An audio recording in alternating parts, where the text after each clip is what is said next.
வணக்கம். மீண்டும் மற்றொரு இன்றைய பதிவு நிகழ்ச்சியினூடாக சந்தித்திருக்கின்றோம்.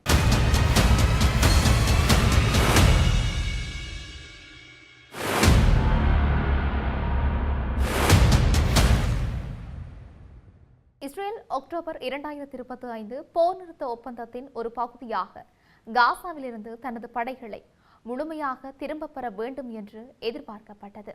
ஆனால் பின்வாங்குவதற்கு பதிலாக இஸ்ரேல் படைகள் காசா முழுவதும் நிரந்தரமான மற்றும் வலுவாக கோட்டைப்படுத்தப்பட்ட இராணுவ தளங்களை அமைத்து வருவதாக செயற்கைக்கோள் படங்கள் ஆய்வு காட்டுகின்றது. அல் ஜசீராவின் திறந்த மூல ஆய்வு பிரிவு மே 2026 வரை கிடைத்த செயற்கைக்கோள் தரவுகளை ஆய்வு செய்து காசாவில் 40 தனித்துவமான இஸ்ரேல் இராணுவ தளங்களை அடையாளம் கண்டிருக்கின்றது. இதில் முக்கியமானது அக்டோபர் 2025 போர் நிறுத்தம் அமலுக்கு வந்த பிறகு புதிதாக 8 தளங்கள் முழுமையாக கட்டப்பட்டுள்ளன. அவற்றில் ஒன்று இன்னும் கட்டுமான நிலையில் இருக்கின்றது. இந்த இராணுவ விரிவாக்கம் இஸ்ரேல் அரசாங்கத்தின் நிலப்பரப்பு கட்டுப்பாட்டு நோக்கத்தையும் பிரதிபலிக்கின்றது. சமீபத்திய ஒரு மாநாட்டில் பிரதமர் பெஞ்சமின் நெத்தன்யாகு காசா பகுதியின் பெரும் பகுதியை நிரந்தரமாக கட்டுப்படுத்தும் திட்டங்களை வெளிப்படையாக குறிப்பிட்டார். இஸ்ரேல் படைகள் தற்போது மஞ்சள் கோடு எனப்படும் பாதுகாப்பு மற்றும் இராணுவ மண்டலங்களில் நிலைநிறுத்தப்பட்டிருக்கின்றன. இந்த பகுதி காசாவின் மொத்த நிலப்பரப்பில் சுமார் 60% உள்ளடக்கியதாக கூறப்படுகின்றது. நாங்கள் தற்போது ஹமாஸை அழுத்தி வருகின்றோம், காசாவின் 60% நிலப்பரப்பை கட்டுப்பாட்டில் வைத்திருக்கின்றோம் என்று நெதன்யாகு கூறினார். பின்னர் முழுமையான இணைப்பை கோரி ஒருவர் குரல் கொடுத்த போது படிப்படியாக செல்வோம், முதலில் 70% வரை செல்லலாம் என்று பதிலளித்தார். செயற்கைக்கோள் ஆய்வுகள் இவை தற்காலிக கண்காணிப்பு மையங்கள் அல்ல, நீண்டகால இராணுவ இருப்பை உறுதிப்படுத்தும் வகையில் கட்டப்பட்டுள்ளன என்பதை காட்டுகின்றன. புதிய தளங்கள் வட காசாவில் 2 மத்திய பகுதியில் 2 நெட்சரிம் வழித்தடங்களின் கிழக்கே 1 மற்றும் கான்யூனிஸ் நகரில் 3 என்று பரவலாக அமைக்கப்பட்டிருக்கின்றன. கான்யூனிஸில் இருக்கின்ற கிழக்கு கல்லறை முற்றிலும் இடிக்கப்பட்டு அதன் மேல் புதிய இராணுவ தளம் அமைக்கப்பட்டிருப்பது குறிப்பிடத்தக்க உதாரணமாக இருக்கின்றது. 2025 நவம்பரில் தொடங்கிய கட்டுமான பணிகள் 2026 மே மாதத்திற்குள் வாகன நிறுத்த பகுதிகள், படைவீரர் தங்கும் கட்டிடங்கள் மற்றும் செயல்பாட்டு மையங்களுடன் முழுமையான தளமாக மாறியிருக்கின்றன. அதேபோல வடகாசாவின் பெய்த் லாஹியாவிலும் அக்டோபர் 2025 வெறுமையாக இருந்த பகுதி நவம்பரிலேயே கட்டுமான பணிகள் தொடங்கி 2026 முழுமையான இராணுவ வளாகமாக மாறியது. புதிய தளங்களோடு மட்டுமல்லாமல் ஏற்கனவே இருந்த இராணுவ நிலைகளும் விரிவுபடுத்தப்பட்டிருக்கின்றன. காசா நகரின் கிழக்கு பகுதியில் இருக்கின்ற ஒரு தளம் அக்டோபர் 2025 முதல் மே 2026 வரை சுமார் 70% வரை பரப்பளவை அதிகரித்திருந்தது. இதில் புதிய கவச வாகன நிறுத்தங்கள், பாதுகாப்பு அரண்கள் மற்றும் உட்கட்டமைப்பு மேம்பாடுகள் சேர்க்கப்பட்டன. மத்திய காசாவில் இருக்கின்ற மற்றொரு தளத்தை சுற்றி ஆழமான பாதுகாப்பு அகழிகள் தோண்டப்பட்டிருக்கின்றன. இது நீண்டகால இராணுவ இருப்பை நோக்கமாக கொண்ட நடவடிக்கையாக கருதப்படுகின்றது. காசாவின் வடக்கு மற்றும் தெற்கு பகுதிகளை பிரிக்கும் நெட்சரிம் வழித்தடத்தை சுற்றியும் 3 முக்கிய இராணுவ தளங்கள் அமைக்கப்பட்டிருக்கின்றன. இதன் மூலம் காசாவின் இரு பகுதிகளுக்கு இடையிலான மக்கள் மற்றும் பொருட்களின் இயக்கத்தை இஸ்ரேல் தொடர்ந்து கட்டுப்படுத்த முடிகின்றது. மொத்தம் 40 இராணுவ தளங்களின் அமைப்பும் ஒரு சுற்றி வளைப்பு யுக்தியை வெளிப்படுத்துகின்றது. மண்மேடுகள், அகழிகள் மற்றும் இராணுவ சாலைகள் மூலம் இத்தளங்கள் ஒன்றுடன் ஒன்று இணைக்கப்பட்டிருக்கின்றன.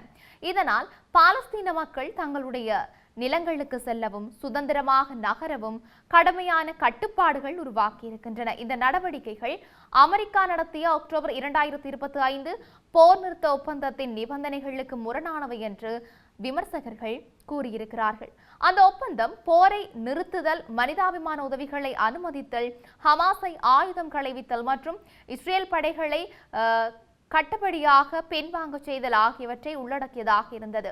பாலஸ்தீன அரசியல் ஆய்வாளர் அப்துல்லா அக்டாவி கூறுகையில், அக்டோபர் 7 சம்பவங்களுக்கு பிறகு ஆக்கிரமிப்பு, கட்டுப்பாடு மற்றும் எல்லைகளை முன்னோக்கி நகர்த்துதல் ஆகியவை இஸ்ரேலின் பாதுகாப்பு கொள்கையின் மையமாக மாறிவிட்டன என்றார். மேலும் தற்போது நடைபெறும் கட்டுமானங்களின் அளவு வெறும் பாதுகாப்பு வலயத்தை தாண்டி மிகப்பெரிய திட்டத்தை சுட்டிக்காட்டுவதாகவும் பாலஸ்தீன மக்கள் வசிக்கும் பகுதிகளை முற்றுகையிடும் உட்கட்டமைப்பு உருவாக்கப்படுவதாகவும் அவர் எச்சரித்திருக்கின்றார். போர் 2023 அக்டோபரில் தொடங்கியதிலிருந்து சுமார் 73,000 பாலஸ்தீனர்கள் உயிரிழந்ததாகவும் 1,72,919க்கும் மேற்பட்டோர் காயமடைந்ததாகவும் தெரிவிக்கப்படுகின்றது. இதில் பெரும்பாலானோர் பெண்களும் குழந்தைகளும் ஆவர். காசா சுகாதார அமைச்சகத்தின் தகவலின்படி போர் நிறுத்தம் அமலுக்கு வந்த பின்னரும் வன்முறை தொடர்ந்திருக்கின்றது. கடந்த 7 மாதங்களில் மட்டும் குறைந்தது 929 பாலஸ்தீனர்கள் கொல்லப்பட்டதோடு 2,811 பேர் காயமடைந்திருந்தமையும் இங்கு குறிப்பிடத்தக்க ஒரு விடயமாகவே இருக்கின்றது.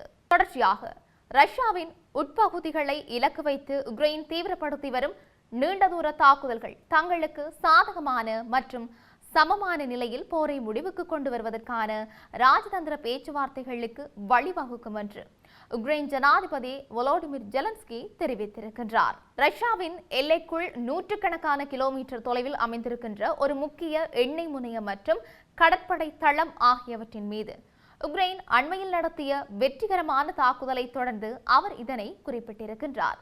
ரஷ்யாவின் முதன்மையான போர் நிதி ஆதாரமாக விளங்கும் புதைபடிவ எரிபொருள் தொழில்துறை கட்டமைப்புகளை முடக்குவதையும் அதன் மூலம் பேச்சுவார்த்தைக்கு வருமாறு கிரெம்லினுக்கு அழுத்தம் கொடுப்பதையும் நோக்கமாக கொண்டு உக்ரைன் படைகள் கடந்த சில மாதங்களாக ரஷ்ய சுத்திகரிப்பு நிலையங்கள் மீது தினசரி அடிப்படையில் தாக்குதல்களை நடத்தி வருகின்றன.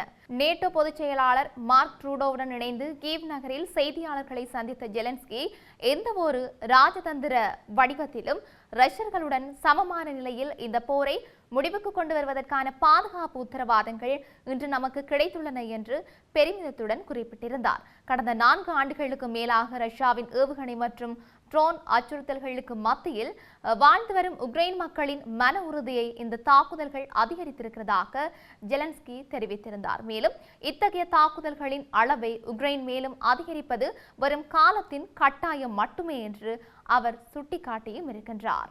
தொடர்ச்சியாக பயங்கரவாத தடுப்பு சட்டத்தின் கீழ் தடுத்து வைக்கப்பட்டிருக்கின்ற முன்னாள் அரசு புலனாய்வு தலைவர் சுரேஷ் சலே குறித்த ஆணை இம்மாதம் 10ஆம் தேதி அறிவிக்கப்பட்டுள்ளது.